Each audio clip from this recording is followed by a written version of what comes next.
আমাদের আজকে মোটামুটিভাবে অনেকের কাছে স্মার্টফোন আছে।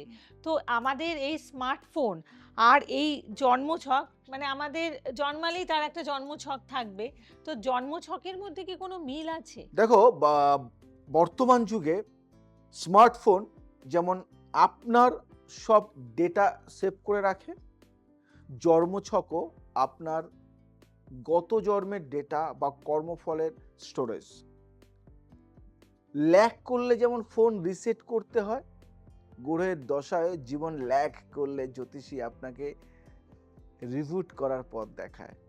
একটা ছোট গল্প বলি। এক ব্যক্তি অভিযোগ করলো তার ফোনে নেটওয়ার্ক নেই।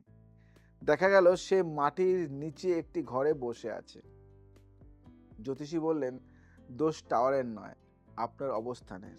অর্থাৎ সঠিক জায়গায় না থাকলে গ্রহের শুভ ফল পাওয়া যায় না।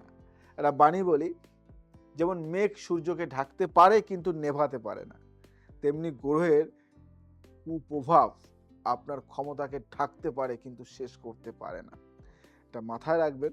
আর ছোট্ট একটা জোকস বলি, মজার জোকস। জ্যোতিষী, আপনার সামনের সময় খুব উজ্জ্বল। আর মক্কেল বলল, কেন?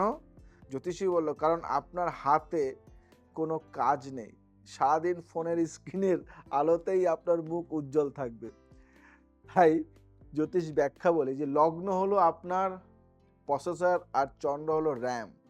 চন্দ্র দুর্বল হলে মন হ্যাং করে। বুঝতে পারলে?